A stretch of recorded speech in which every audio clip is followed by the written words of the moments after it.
இன்னைக்கு நிஃப்டி நல்லாவே ஏறிச்சு. அதாவது 139 பாயிண்ட் ஏறி இருக்கு. இன்னொரு 50 பாயிண்ட் ஏறினா ஆல் டைம் ஹைவே பீட் பண்ணிடும்.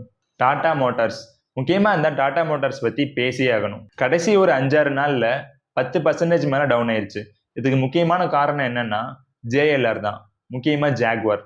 1935ல வில்லியம் லைன்ஸுங்கிறவர் ஜாகுவார் காரை ஃபர்ஸ்ட் மேனுஃபேக்சர் பண்றாரு. ஜாகுவார் ஒரு லக்ஸுரியான காரு. இப்போ இவங்களோட காம்படிட்டர்ஸ் யாருன்னா மெர்சிடிஸ் பென்ஸும் ஆடி, பிஎம்டபிள்யூ இவங்கள மாதிரி இருக்க காம்படிட்டர்ஸ் தான் இவங்களுக்கு இப்போ காம்படிட்டர்ஸ் இருந்துட்டு வராங்க. இப்போ ஜாகுவார் கார்ல நிறைய ப்ராப்ளம்ஸ் இருந்துட்டு இருக்கு. அதனால நிறைய பேர் அதை வாங்க மறுக்கிறாங்க. இந்த காரு நிறைய பேரோட கைக்கு மாறுச்சு. ஃபர்ஸ்ட் அந்த பிரிட்டிஷ்காரன் கண்டுபிடிச்சாரா, அவர் கையில இருந்துச்சு. அப்புறம் பிரிட்டிஷ் லேலேண்ட் கம்பெனி கைக்கு மாறுச்சு. அதுக்கப்புறம் ஃபோர்டு கைக்கு மாறுச்சு. அப்புறம் தான் டாட்டாவோட கைக்கு வந்தது. இப்போ டாட்டா தான் மெயின்டைன் பண்ணிட்டு இருக்காங்க. ஜாகுவாருக்கு சேல்ஸ் ரொம்ப டிராப் ஆனனால இவங்க 2024 இவங்களோட மேனுஃபேக்சரிங் ப்ரொடக்ஷனை ஸ்டாப் பண்ணிட்டாங்க. இவங்க கடைசியா பண்ண ஒரு பிராண்ட் நியூ காரு 2018 பண்ண காரை தான் இன்னுமே இருந்துட்டு இருக்கு. அதுக்கப்புறம் அதை ரீமாடல் பண்ணி கொஞ்சம் சிறந்து பண்ணிருக்காங்க. இப்போ என்னடா பண்றது, சேல்ஸ் ஒழுங்கா போக மாட்டேங்குது, என்ன பண்ணலான்னு சொல்லி யோசிச்சுட்டு இருந்த ஜாகுவார் இப்போதான் ரீபிராண்ட் பண்ணலான்னு சொல்லிட்டு ஒரு இன்னோவேட்டிவான ஐடியாவை கொண்டு வந்திருக்காங்க. ஜாகுவாருங்கிறது ஒரு கெத்தான, ஸ்டைலிஷான, செம்மையான காரு. அதை இப்படி ஒரு கேவலமான ரீபிராண்டிங் பண்ணி மோசமா மாத்துவாங்க நானும் எதிர்பார்க்கவே கிடையாது.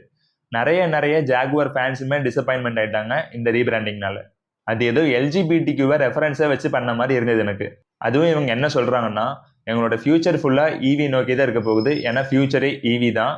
ஜாகுவார்ல வரப்போற எல்லா கார்ஸையுமே நாங்கள் ஈவியில தான் பண்ண போறோம் அப்படின்னு சொல்லி சின்ன பசங்க யூஸ் பண்ற மாதிரி, சின்ன பசங்களுக்கு பிடிக்கிற மாதிரி கலர்ஸ்லாம் இருக்குல்ல, அந்த மாதிரி கலர்ஸ் எல்லாத்தையும் வச்சு ஒரு சில கார்ஸை மேக் பண்றதா சொல்லி லான்ச் பண்ணிருக்காங்க ஒரு வீடியோ.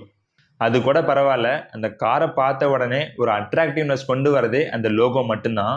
அந்த லோகோவே எடுத்துட்டு வெறும் ஜாகுவார்னு சொல்லி மாத்தி வச்சிருக்காங்க. என்ன பண்ணுவாங்கன்னு தெரியல. இதுக்கு மேல வெயிட் பண்ணி தான் பார்க்கணும். டாடா டெக்னாலஜிஸ் ஐபிஓ வந்ததுலேருந்து மொத்தமா 50% கிட்ட டவுன் ஆயிருக்கு. அதாவது 25,000 கோடியை இன்வெஸ்டர்ஸ் லாஸ் பண்ணிருக்காங்க. நம்ம போட்ட காசெல்லாம் எப்படியாச்சும் திரும்ப வந்துடாதான்னு சொல்லி மக்கள் ஏங்கிட்டு இருக்காங்கன்னு சொல்லி நிறைய பேர் சொல்றாங்க. எதனால இந்த ஃபால்னா, டாடா டெக்னாலஜிஸுங்கிற கம்பெனி ஜேஎல்ஆரையும் டாடா மோட்டார்ஸையும் நம்பி மட்டுமே தான் மேக்சிமம் டிபெண்ட் பண்ணி இருக்கு. ஸோ அதனால தான் அவங்களுமே சரியா சேல்ஸ் கொடுக்க முடியாதனால டாடா டெக்னாலஜிஸும் கீழே போயிட்டு இருக்கு. எனக்கு தெரிஞ்சு டாடா மோட்டார்ஸும் ஜேஎல்ஆரும் கொஞ்சம் நல்லா பெர்ஃபார்ம் பண்ண ஆரம்பிச்சிருச்சுனாவே போதும், இந்த டாடா டெக்னாலஜிஸுங்கிற கம்பெனி ஆட்டோமேட்டிக்காக மேலே வந்துடும். அது வரைக்கும் வெயிட் பண்ணலாம். மறந்துடாதீங்க, Tata motors is always a buying opportunity in the dip. அதே மாதிரி Tata technologies, Tata motors recover ஆக அதுவும் கொஞ்சம் ஆகிட்டே வந்துடும். ஆனால் இன்னும் கொஞ்சம் டைம் ஆகும். இன்ஃபோசிஸ் ப்ரீமியம் அனௌன்ஸ் பண்ணியிருக்காங்க 17% ப்ரீமியமில். உங்களுக்கு ப்ராஃபிட் வேணும்னா ஷேர்ஸை பைபேக்கில் கொடுத்துட்டு ப்ராஃபிட்டை எடுத்துக்கோங்க.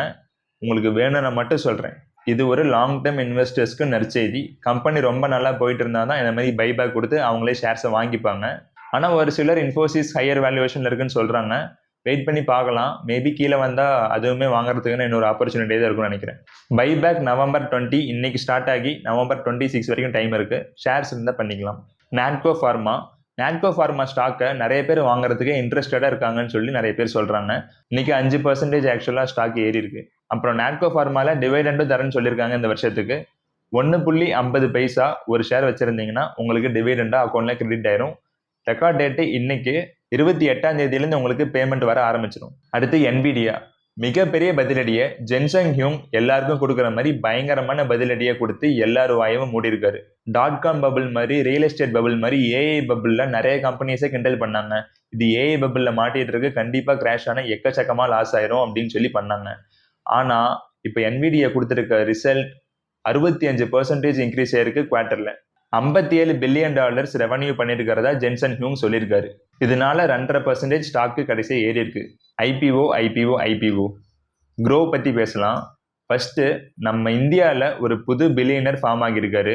அவர் தான் க்ரோவோட CEO and founder Lalit Keshre. Groww ஸ்டாக்கு பில்லியன் பிரெயின்ஸ். அது லிஸ்ட் ஆகிறப்பவே சிலர்லாம் ஹை வேல்யூவேஷன்ல தான் இருக்குன்னு சொன்னாங்க. ஆனால் லிஸ்ட் ஆன அப்புறமும் 70% கிட்ட மேலே ஏறி இருக்கு. ஆனால் 70% ஏற்றத்துல இருந்து இப்போ ஒரு 20% டவுன் ஆயிருக்கு நேற்று இன்னைக்கும். ஆனால் அவர் எப்படி பில்லியனர் ஆகிட்டாருப்பா. ஃபிசிக்ஸ் வாலா ஐபிஓ. ஃபிசிக்ஸ் வாலாங்கிறது உங்களுக்கு தெரியும், அது வந்துட்டு ஒரு இன்ஸ்டிடியூஷன் பேஸ்டு ஸ்டார்ட் அப்பு. அது வந்துட்டு ஐபிஓவில் வந்தது. அந்த ஐபிஓ லிஸ்ட் ஆகி இப்போ 15% டவுனில் இருக்கு. Crypto crash. கிரிப்டோ மார்க்கெட்டில் பிட்காயின் ஆல் டைம் ஹை $1,26,000 இருந்து கடைசியாக $88,000 வரைக்கும் வந்து டச் பண்ணியிருக்கு. இது எவ்வளோ பெரிய லாஸ், ஆல்மோஸ்ட் 30% கிட்ட லாஸ் பண்ணியிருக்கு பிட்காயின். இது மட்டும் இல்லை, எல்லா காயின்ஸுக்குமே இதே நிலைமை தான். எத்தீரியமாக இருக்கட்டும், சொலானாவாக இருக்கட்டும், எல்லா காயின்ஸுக்கும் இதே நிலைமை தான். இப்போ ஆல்மோஸ்ட் ஒரு $90,000 $91,000 பிட்காயின் ட்ரேட் ஆகிட்டு இருக்கு. இதுக்கு என்ன ரீசன்னா, பெரிய பெரிய இன்வெஸ்டர்ஸ்லாம் பிட்காயினில் இன்வெஸ்ட் பண்ணதை எடுத்துட்டாங்க, வித்துட்டாங்கன்னு சொல்றாங்க. அதனால தான் இந்த இவ்வளோ பெரிய இறக்கத்துக்கான முக்கியமான ரீசன் சொல்லி சொல்றாங்க. அதில் முக்கியமான ஒரு சிலர் BlackRock, Fidelity, Grayscale இது போல இன்னும் நிறைய கம்பெனிஸ் வித்துருக்காங்கன்னு சொல்றாங்க. உங்களை அடுத்த வீடியோவில் பார்க்குறேன். இது மாதிரி வீடியோஸ் வேணும்னா மறக்காம கமெண்ட்ல சொல்லிடுங்க.